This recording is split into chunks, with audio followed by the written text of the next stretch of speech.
मुख्यमंत्री देवेंद्र फडणवीस के जन्मदिन के अवसर पर आयोजित देवा भाऊ कृषि माउली समारोह 2026 रविवार को पेजारी स्थित श्री मस्कोवा मंदिर सभागार में उत्साहपूर्वक वातावरण में संपन्न हुआ। भाजपा महिला मोर्चा दक्षिण रायगढ़ द्वारा आयोजित इस कार्यक्रम में महिला किसानों का सम्मान किया गया और उन्हें उपयोगी बीज एवं कृषि सामग्री वितरित की है। अंतर्राष्ट्रीय महिला किसान सम्मान के वर्ष में उपलक्ष्य में आयोजित इस कार्यक्रम का उद्देश्य महिला किसानों को प्रोत्साहित करना, कृषि क्षेत्र में उनके योगदान को सम्मान देना और उन्हें आत्मनिर्भर बनाना था। ये पहल विधायक चित्रा ताई बाग की संकल्पना में आयोजित की गई।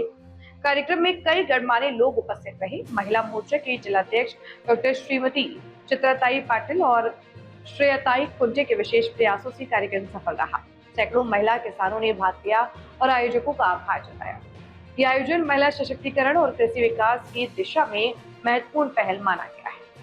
अतिशय सुंदर। मला असं वाटतं की महाराष्ट्र राज्यात हे महिला शेतकरी विधेयक जे मंजूर झालेलं आहे ते देशातलं पहिलं महिला शेतकऱ्यांसाठीचं महत्त्वाचं विधेयक आहे आणि अशा पार्श्वभूमीवर महिला शेतकरी जी आहे ती अनेक वर्ष शेतामध्ये राबते आहे, पण तिची स्वतंत्र कायदेशीररित्याची जी ओळख आहे ती प्रथमतः या विधेयकामुळे त्या महिला शेतकरीला मिळणार आहे। त्यामुळे हे अतिशय महत्त्वाचं हे विधेयक मंजूर होतंय आणि या माध्यमातून सक्षमीकरण म्हणजे काय तर महिला शेतकरीला खऱ्या अर्थाने तिची स्वतंत्र ओळख मिळणार आहे। आजपर्यंत तिची शेतकरी म्हणूनची जी ओळख आहे तर त्याच्यासाठी तिला तिच्या वडिलांवर तिच्या पतीवर अवलंबून राहावं लागत होतं, परंतु या विधेयकामार्फत तिला स्वतः कायदेशीर जी ओळख मिळणार आहे, तिला प्रमाणित करण्यात येणार आहे, तिला जे कार्ड मिळणार आहे तर त्याच्यात फक्त कायदेशीर ओळखच नव्हे तर तिच्या सक्षमीकरणाच्या दृष्टीने भविष्यामध्ये येणारे जे कायदे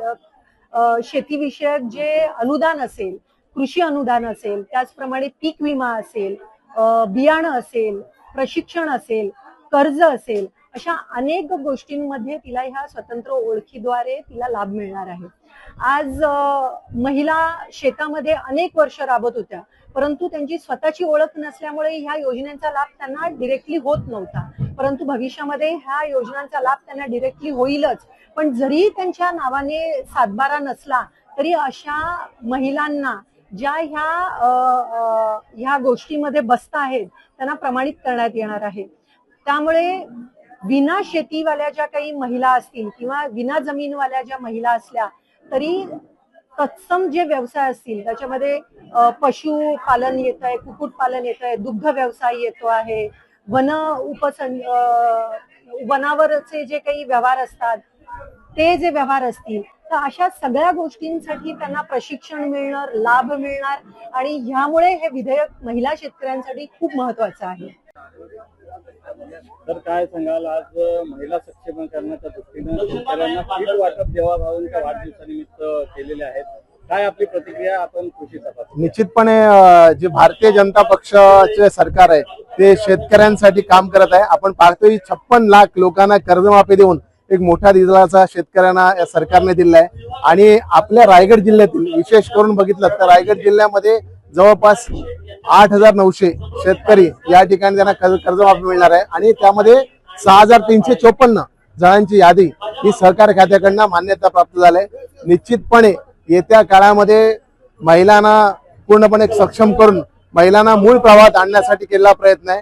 आपण पाहतोय की लाडकी बहीण योजना असू द्या किंवा अन्य महिलांच्या बाबतीत योजना असू द्या, निश्चितपणे सरकार हा महिलांच्या पाठीशी आहे आणि त्याचाच एक भाग म्हणून या शेतकरी महिला सन्मान माऊली योजना या योजनेच्या माध्यमातून देवा भाऊंनी खऱ्या अर्थाने महिलांना ताकद देण्याचं काम केलं।